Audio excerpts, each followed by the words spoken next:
Olá, pessoal! Vamos continuar nosso tema sobre lipídios, hoje na parte 4. Estou dividindo bem para facilitar um pouco mais a assimilação do conteúdo.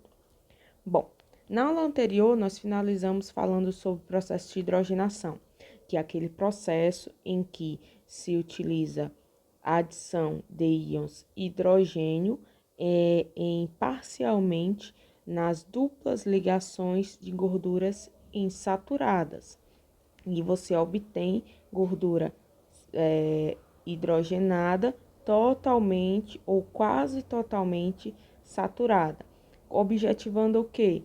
Transformar um óleo em uma gordura plástica, ou seja, uma gordura que você consegue moldar, pastosa, semissólida. Continuando.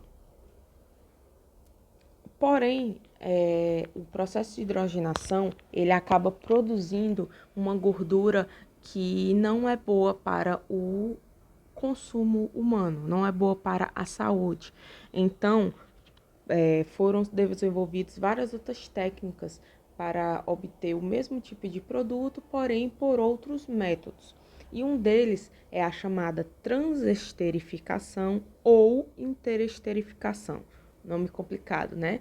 Mas é um dos métodos alternativos para produzir uma gordura plástica a partir de um óleo vegetal.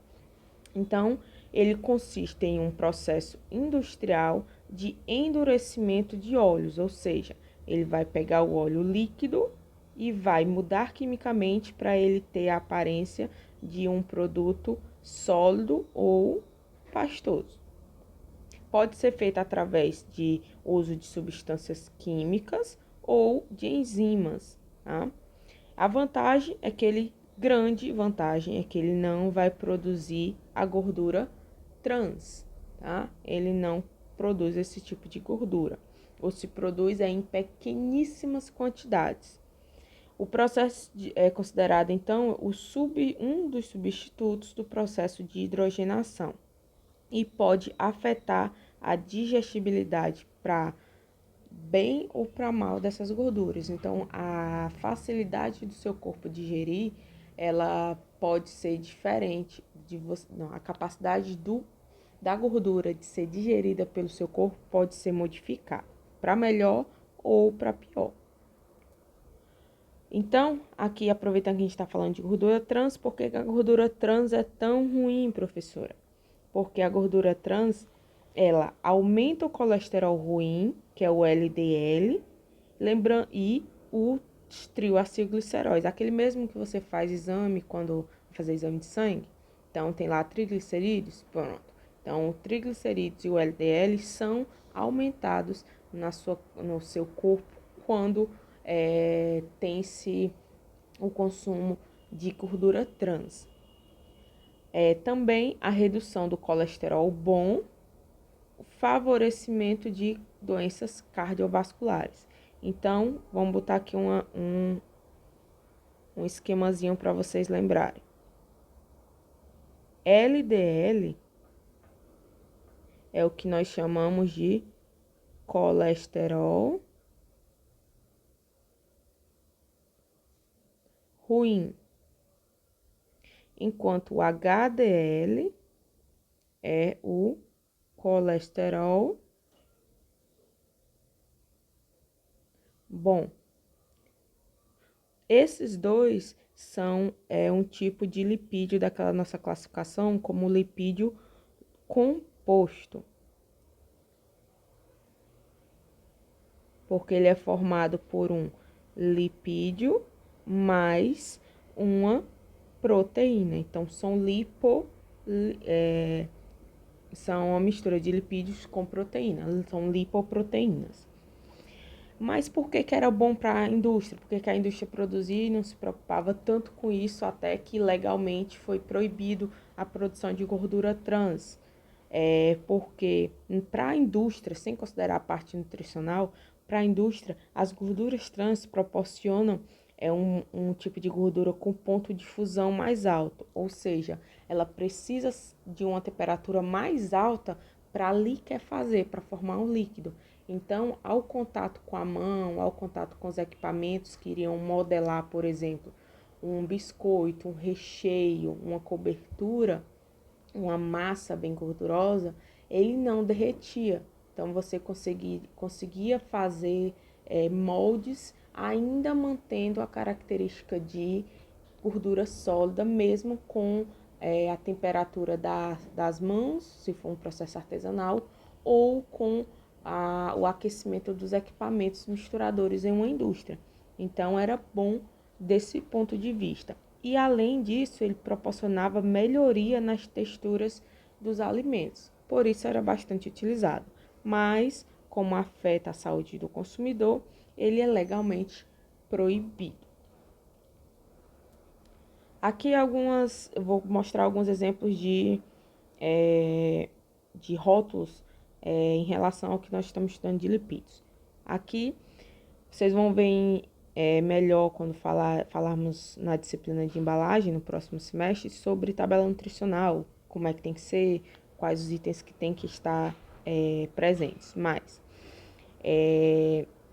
aqui a gente vai observar as gorduras, gorduras até colesterol. Gorduras totais, ou seja, todos os tipos de gordura, e especifica depois quais são saturadas, qual a porcentagem de gordura trans e de colesterol. A gordura trans aqui ainda era 1,3 gramas, sempre isso daqui por porção. A porção desse produto é de 145 gramas. A porção vai variar de produto para produto, por isso que tem que estar especificada aqui na tabela nutricional. Nessa época, ainda não era proibido, né, ter gordura trans nos produtos, por isso que ainda há o percentual e a quantidade em gramas de gordura trans por porção desse produto. Já nas tabelas nutricionais mais atuais, onde já se tornou proibido a produção de gordura trans, nós temos gorduras totais. Deixa eu mudar aqui de cor. Nós temos gorduras totais, nós temos gorduras saturadas. De quanto da total é saturada? De 4,7, 0,7 é só de gordura saturada. Gordura trans não contém, certo? Gordura monoinsaturada, ou seja, aquela que contém apenas uma insaturação. Dessas 4,5 gramas, 1 grama é só de gordura monoinsaturada. E o resto e de gordura poliinsaturada, nós temos 2,4 gramas. Quanto mais gorduras insaturadas você tiver no produto, melhor para a sua saúde. Então, dessa porção de 30 gramas, 4,5 gramas é de gordura, apenas de gordura,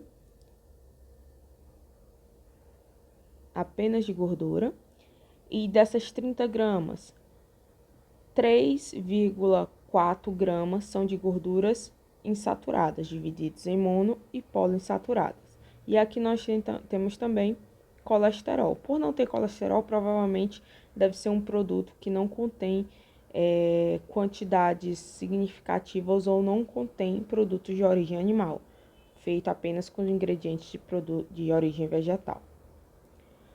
Aqui é para lembrar vocês o seguinte: a legislação fala, pelo menos a que está vigente, que para dizer que não contém colesterol ou que não contém gordura trans ou 0 gramas, significa que a quantidade analisada tem que ter menos de 0,2 gramas na porção.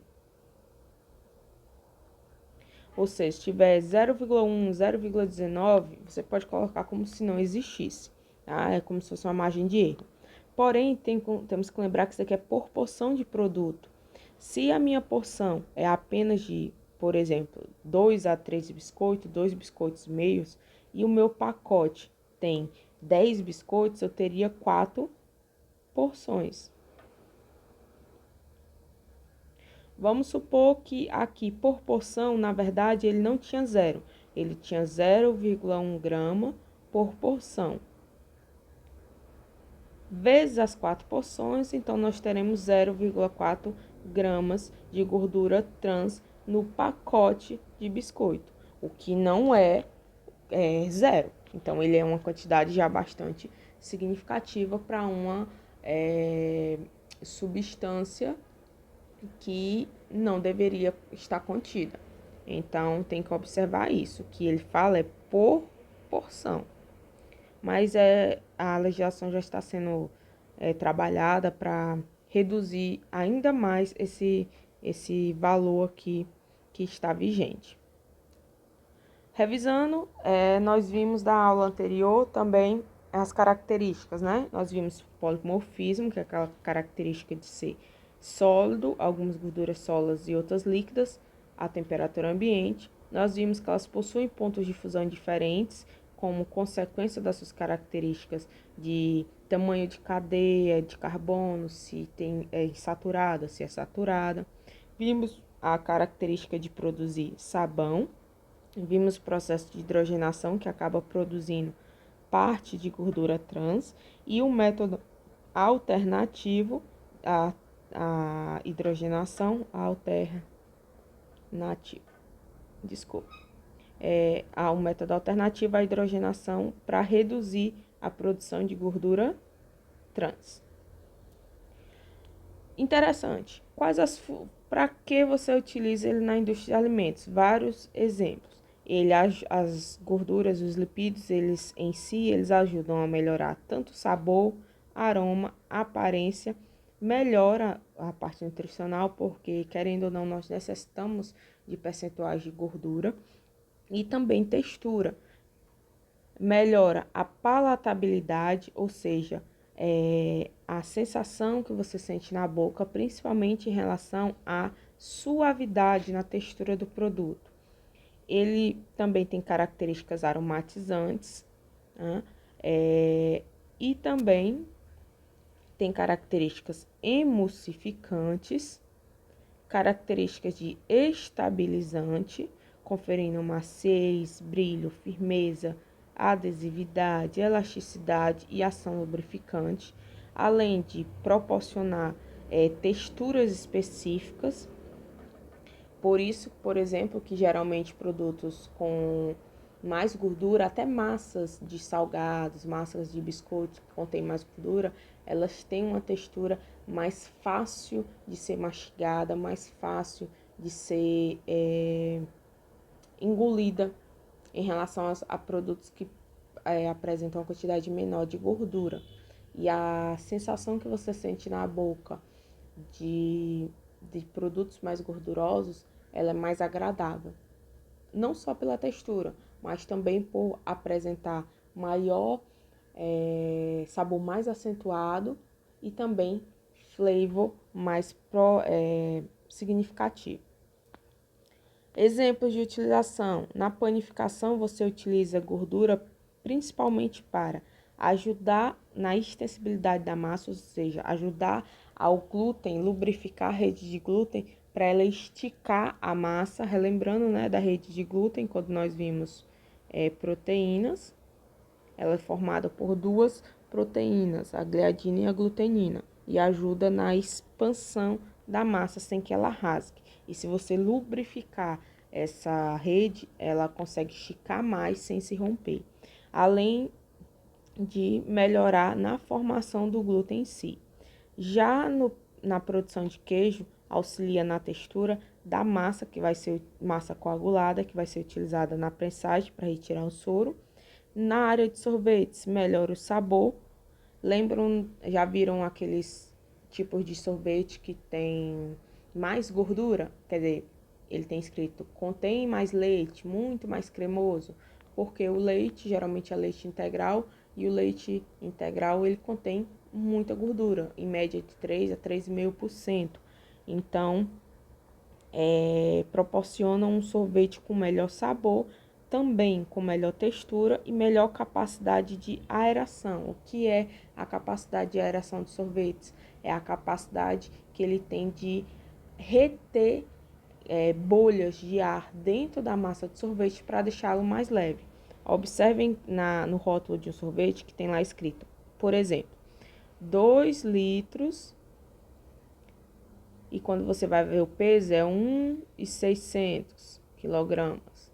Nunca é 1 litro para 2 litros, porque você tem o peso de uma massa, mas o volume é maior porque houve overrun, ou seja, a incorporação de ar à massa, que não é para enganar o consumidor, mas sim para você proporcionar uma massa mais leve. Por isso que os sorvetes que a gente faz em casa, eles ficam tão pesados, porque você não tem um equipamento para proporcionar essa aeração ao produto.